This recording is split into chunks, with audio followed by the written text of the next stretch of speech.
नमस्कार, वंदे मातरम। दोस्तों, स्वागत है आप सबका सैनिक पाठशाला में। आज के वीडियो में 3 महत्वपूर्ण जानकारियां हैं। दोस्तों, मार्च का महीना 2026 का अभी तक का सबसे लंबा महीना रहा। इस महीने में हमने न जाने क्या क्या नहीं देखा और मार्च का महीना खत्म होते होते अप्रैल के महीने का पहला दिन सबसे लंबा दिन था, क्योंकि इस दिन में हमने अपने पेंशन के लिए सबसे ज्यादा इंतजार किया।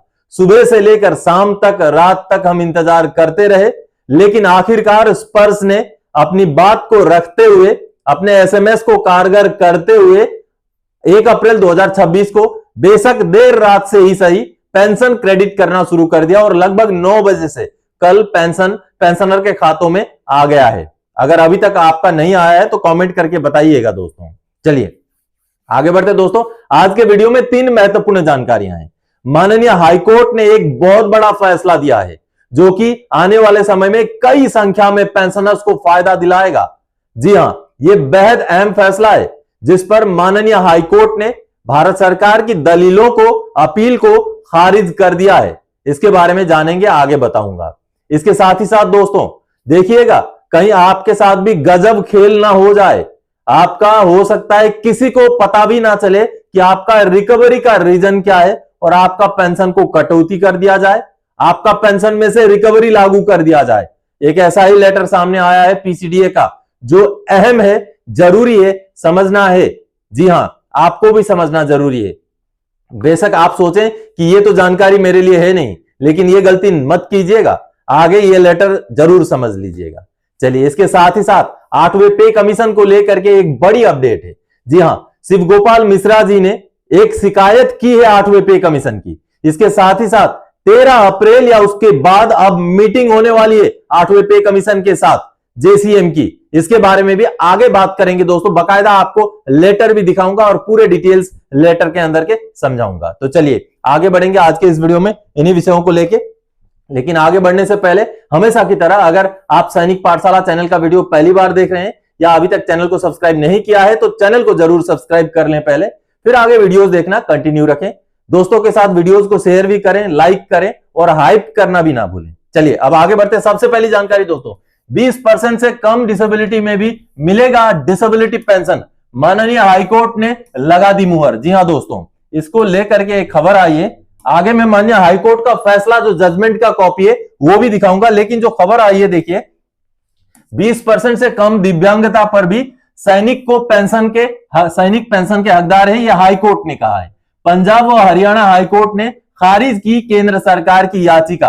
देखिए, पंजाब एवं हरियाणा हाईकोर्ट ने सशस्त्र बलों के कर्मचारियों की दिव्यांगता पेंशन से जुड़े एक मामले में केंद्र सरकार की याचिका खारिज कर दी है। अदालत ने स्पष्ट किया है कि यदि किसी सैन्य अधिकारी को सेवा के दौरान हुई बीमारी की वजह से हटना पड़े तो भले ही दिव्यांगता 20% से कम आंकी गई हो, उसे 50% तक राउंड ऑफ कर पेंशन का लाभ दिया जाएगा। देखिए, मामले की सुनवाई जस्टिस हरसिमरन सिंह सेठी और जस्टिस दीपक मनचंदा की खंडपीठ ने की है। सशस्त्र बल न्यायाधिकरण 11 अप्रैल 2023 की लेफ्टिनेंट कर्नल अमृता को दिव्यांगता पेंशन देने का आदेश दिया था। हालांकि उनकी दिव्यांगता 15 से 19% थी। देखिए, ये 20% से कम थी उनकी दिव्यांगता। केंद्र का तर्क था कि चूंकि मेडिकल बोर्ड ने दिव्यांगता 20% से कम आंकी है, इसलिए पेंशन का लाभ नहीं दिया जा सकता। हाईकोर्ट ने इस दलील को खारिज करते हुए कहा कि यह निर्विवाद तथ्य है कि संबंधित अधिकारी प्लूरोपल्मोनरी ट्यूबरकुलोसिस जैसी बीमारी से ग्रस्त थी, इस कारण उन्हें सेवा से हटाना पड़ा। अदालत ने माना कि ऐसी स्थिति में यह तर्क स्वीकार नहीं किया जा सकता कि केवल दिव्यांगता प्रतिशत कम होने पर पेंशन से वंचित किया जाए। यानी कि मान्य कोर्ट ने सभी चीजों को छानबीन करते हुए पेंशनर के फेवर में, उनके हक में फैसला सुनाया। चलिए फैसले की कॉपी को देखते हैं। अब दोस्तों, माननीय चंडीगढ़ हाईकोर्ट का ये वही जजमेंट का कॉपी आप देख पा रहे हैं। 27 मार्च 2026 का जजमेंट है, जिसमें पिटिशनर भारत सरकार थी, union of India and others, और इसके रेस्पोंडेंट लेफ्टिनेंट कर्नल अमृता। देखिए, इस केस में हुआ क्या था। In the present petition the challenge is to the impugned order dated 11 April 2023 passed by the respondent number 2 Armed Forces Tribunal Regional Bench Chandigarh, by which the benefit of disability pension has been allowed in favor of the respondent number 1, that too by rounding off the disability element of disability pension 50%, which was initially assessed at less than 20%, that is 15 to 19% for life with effect from 20 मार्च 2018। यानी कि ये case उनके खिलाफ है, यानी कि arm forces tribunal जिन्होंने judgement दिया कि इनका बेसिक डिसेबिलिटी का परसेंटेज 15 से 19% है, लेकिन इनको 50% के हिसाब से राउंड ऑफ करके डिसेबिलिटी एलिमेंट दिया जाए, इस जजमेंट के खिलाफ ये केस किया गया है। तो आगे दोस्तों डिटेल्स में सब कुछ है। Land council for the petitioner submits that the respondent number 1 joined the service on 5 September 1989 and was invalid out of service on 19 March 2017 in low medical category, that is P2 permanent, due to the disease pleuropulmonary tuberculosis. यानी कि दोस्तों इनका disability का percentage 15 से 19% था, लेकिन इनका जो केस था एट्रीब्यूटेबल था। ये देखिए उनका केस जो है मेडिकल बोर्ड ने एट्रीब्यूटेबल डिक्लेयर किया था और ये एक इनवैलिड आउट पेंशनर थे। तो ऐसे केस में अब माननीय कोर्ट ने ये जो फैसला एएफटी ने दिया था, इनके फेवर में दिया था, तो इस एएफटी के फैसले को जब भारत सरकार ने माननीय चंडीगढ़ हाईकोर्ट में चैलेंज किया, जिसका ये पूरा सुनवाई का डिटेल्स आपने यहां देखा। अब इसका जजमेंट माननीय चंडीगढ़ हाईकोर्ट ने क्या दिया है, इस केस से जो है माननीय हाईकोर्ट ने अपना दखल अंदाजी करने से मना कर दिया। Keeping in view the totality of the circumstances the imposed order dated 11 April 2023 passed by the tribunal, keeping in view of the facts and circumstances of the present case coupled with the settled principle of law, has not been shown to be preserved in any manner. Hence, no ground is made out for any interference by the court in the facts and circumstances of the present case, and the present petition is accordingly dismissed. Bharat सरकार की petition को माननीय Chandigarh high court ने dismiss कर दी, यानी कि disability pension grant करने के लिए इन पेंशनर के फेवर में ये जजमेंट माननीय चंडीगढ़ हाईकोर्ट ने सुना दिया। दोस्तों अगर इनवैलिड आउट केस है, एग्रवेटेड या एट्रीब्यूटेबल केस है, तो 20% से नीचे होने पर भी डिसेबिलिटी एलिमेंट लागू है। चलिए अगली जानकारी दोस्तों, आगे बढ़ते हैं अगली जानकारी की ओर। और अगली जानकारी है, गजब है भाई, पीसीडीए को कुछ पता ही नहीं है और सीपीपीसी ने कर दिया पेंशनर से खेल। सचेत रहें, मुखर रहें, तुरंत प्रतिक्रिया करें। जी हां, आपके साथ भी हो सकता है ऐसा हो जाए कि पीसीडीए को पता ही नहीं, सीपीपीसी ने कुछ और ही खेल कर दिया, और यह मसला है रिकवरी का। चलिए पीसीडीए का एक लेटर है, उसको देख के समझते हैं। दोस्तों ये सामने आप principal controller of defence account यानी कि पीसीडीए पेंशन का लेटर देख पा रहे हैं, जो कि 2 नवंबर 2025 का लेटर है। लेकिन इस लेटर में एक बहुत बड़ा खुलासा हो रहा है। अगर आपके साथ ऐसा हो तो आपको तुरंत ही प्रतिक्रिया करनी पड़ेगी। देखिए दोस्तों इस लेटर में बड़ा खुलासा क्या हो रहा है, with reference to the above grievance. और ये लेटर दोस्तों ये देखिए सीपीपीसी को भेजा गया है, यानी कि बैंक को भेजा गया है ये लेटर पीसीडीए द्वारा। और इस लेटर में क्या लिखा गया है, with reference to the above grievance it is intimated that recovery of ₹2,21,650 was initiated from the pension of service pensioner from October 2023 in spurs in respect of ex-Naik MSCP Kundan Singh PPO number so and so before his migration to spurs, and the remark stated in the spurs is carried in migration from bank. The reason for such recovery is not available in our records. यानी कि PCDA बोल रहा है कि स्पर्स में migration होने से पहले ही पेंशनर के खाते से 2,21,650 रुपए का रिकवरी शुरू कर दिया गया था, और इस रिकवरी का कारण क्या है वो हमें इंटीमेट नहीं किया गया। हमारे रिकॉर्ड में उसका कोई कारण है ही नहीं। ये पीसीडीए कह रहा है, देखिए, और किसको कह रहा है, सीपीपीसी को कह रहा है। बहुत बड़ी बात है, किसी भी कारण के बगैर ही पेंशनर का रिकवरी शुरू कर दिया गया, ऐसा इस लाइन से पता चलता है। आगे बोला गया है, you are therefore requested to kindly intimate the reason and authority under which the recovery was started from the pension account. The information may please be shared with this office for further necessary action. यानी कि PCDA bank को बोल रहा है, CPPC को बोल रहा है कि आप हमें कारण बताएं और अथॉरिटी बताएं, किस अथॉरिटी पर, किस आधार पर, किस डॉक्यूमेंट के बेस पर आपने रिकवरी शुरू किया है इन पेंशनर से, उसका हमें कारण बताएं ताकि आगे हम नेसेसरी कार्रवाई कर सकें। तो कहीं ना कहीं ये बहुत बड़ा मसला है। पीसीडीए को कारण पता नहीं है कि रिकवरी क्यों हो रहा है, फिर भी बावजूद इसके रिकवरी स्पर्श से भी किया जा रहा है। जब पेंशनर ने इसके ऊपर ग्रीवेंस डाला, जब कार्रवाई किया, तब जाकर के ये खुलासा होता है कि रिकवरी क्यों हो रहा है, ये पीसीडीए को भी पता नहीं है। और अभी पीसीडीए सीपीपीसी से पूछ रहा है कि भाई आप किस अथॉरिटी के आधार पर, किस बेस पर रिकवरी कर रहे हैं उसका कारण बताएं। तो बहुत गंभीर मसला है दोस्तों। वैसे भी माननीय सुप्रीम कोर्ट का आदेश बोलता है कि पेंशनर से कोई भी रिकवरी हो नहीं सकता। तो ऐसे में इस तरीके के रिकवरी के केस सामने आना, वो भी इस तरीके के अजीब तरीके से जिसका कोई कारण ही पता ना हो, तो कहीं ना कहीं दुखद है। तो ऐसे में जितना पैसा अभी तक रिकवरी किया गया उसको भुगतान पेंशनर को किया जाए और जितना आगे रिकवरी होना है उसको तुरंत बंद किया जाए, ये बेहद जरूरी है दोस्तों। गजब का खेल है। पीसीडीए को पता नहीं है कि कारण क्या है, क्यों रिकवरी किया गया। सीपीपीसी ने अपने आप ही रिकवरी शुरू कर दिया, वो भी स्पर्श में माइग्रेशन होने से पहले ही, और माइग्रेशन होने के बाद फिर स्पर्श ने भी कंटिन्यू रखा उस रिकवरी को। अब पीसीडीए की तरफ से सीपीपीसी से कारण मांगा जा रहा है कि भाई क्यों रिकवरी किया, हमें बता दो। कहीं ना कहीं विडंबना है। तो अगर ऐसा केस आपका भी हो तो आपको इमीडिएटली रिएक्शन करना है दोस्तों। चलिए अब अगली जानकारी, 8वें पे कमीशन से जुड़ी जानकारी, जो शिवगोपाल मिश्रा जी ने शिकायत कर दी है। साथ ही साथ मुलाकात के लिए समय तय करने की भी बात कही गई है। चलिए देखते हैं। शिवगोपाल मिश्रा जी ने कर दी 8th पे कमीशन की शिकायत। अब आगे सुधार की गुंजाइश बढ़ गई है। 1 अप्रैल को निकाला लेटर, 13 अप्रैल 2026 के बाद होगी मुलाकात। जी हां दोस्तों, 1 अप्रैल को लेटर जारी करके शिवगोपाल मिश्रा जी ने शिकायत की है। और चूंकि शिवगोपाल मिश्रा जी जेसीएम के सेक्रेटरी हैं, तो ऐसे में ये इस लेटर का महत्व तो बढ़ जाता है। इनके लेटर्स पर इनके जो भी गुजारिश है उनके ऊपर कार्रवाई होने के ज्यादा से ज्यादा चांसेस होते हैं। और साथ ही साथ उन्होंने 13 अप्रैल 2026 के बाद मुलाकात के लिए भी गुहार लगाई है पे कमीशन से। चलिए जो लेटर शिवगोपाल मिश्रा जी ने जारी किया है 1 अप्रैल को, उसको देखते हैं।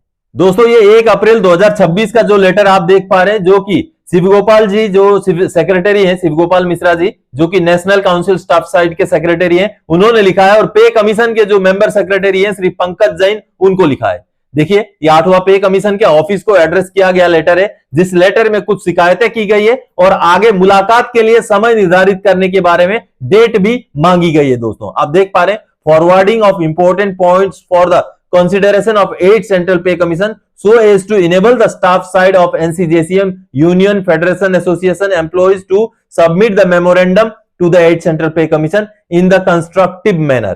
यानी कि जो मेमोरेंडम सबमिट होने हैं उनसे उनको लेकर के ये लेटर भेजा गया है। अब देखिए, this office letter of even number dated 11 March 2026, 11 March 2026 का लेटर का यहाँ पर रेफरेंस दिया गया है। और उस रेफरेंस में कहा गया है, in continuation of our above referred letter and also our informal meeting with your good self, I wish to draw your kind attention on certain important issues concerning the submission of process and 9 themes given by the 8th Central Pay Commission of memorandum to the 8th CPC। यानी कि जो 8वें पे commission का memorandum submit किया जाना है उसके 9 theme दिए गए हैं, उसको लेकर के उसके संदर्भ में ये जो है लेटर लिखा गया है। These concerns are being widely expressed by the stakeholders and required necessary modification to ensure a more conclusive, comprehensive and effective submission system। यानी कि इस मुद्दे को कई सारे हमारे स्टेक होल्डर, कई सारी संस्थाओं ने उठाया है, तो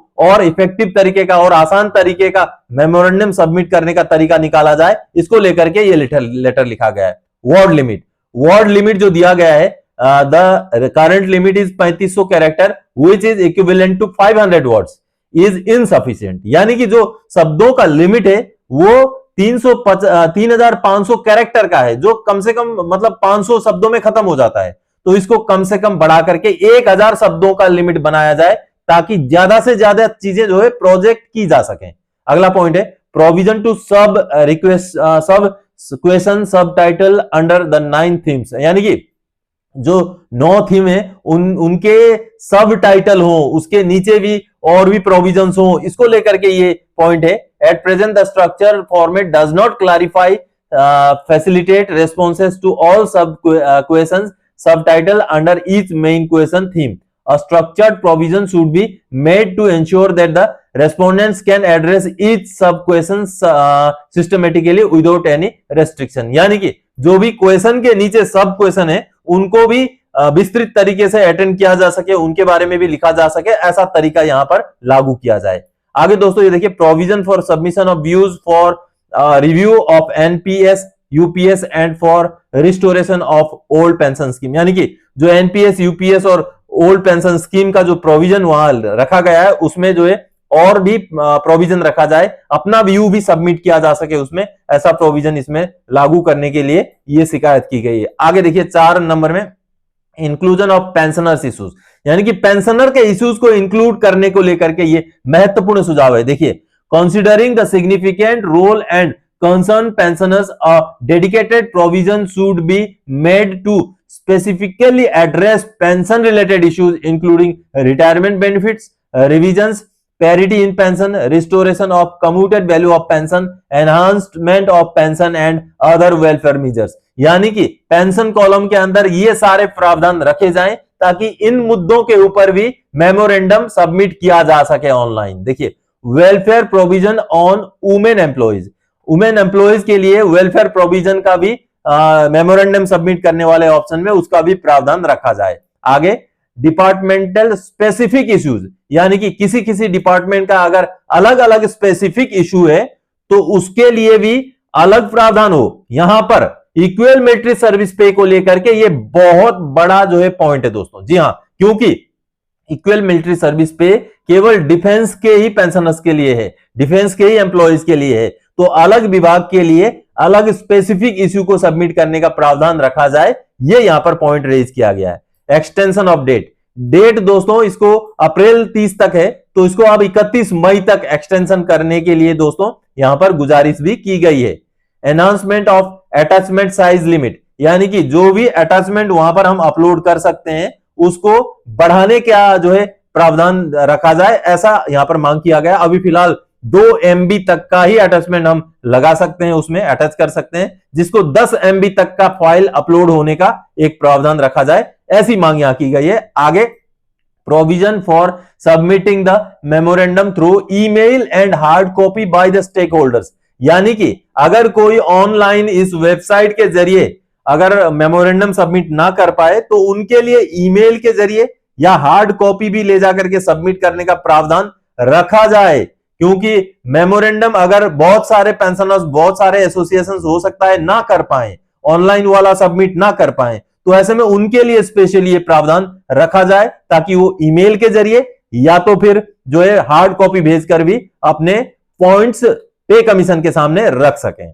the above issue may please be considered positively in its true spirit and positive decision may be taken in this regard, यानी कि इसके ऊपर पॉजिटिव रेस्पॉन्स लिया जाए और पॉजिटिव जो है एक्शन लिया जाए, ऐसा यहां गुजारिश किया है। और साथ ही साथ यह महत्वपूर्ण है, we also would like to meet the 8th central pay commission on any convenient date after 13 April 2026, यानी कि 13 अप्रैल 2026 के बाद मीटिंग के लिए, पे कमीशन के साथ मीटिंग के लिए एनसीजेसीएम ने प्रपोजल दिया है। 13 अप्रैल के बाद कभी भी पे कमीशन समय दे दे, हम आपसे मुलाकात करना चाहते हैं, ऐसा यहां पर लिखा गया है।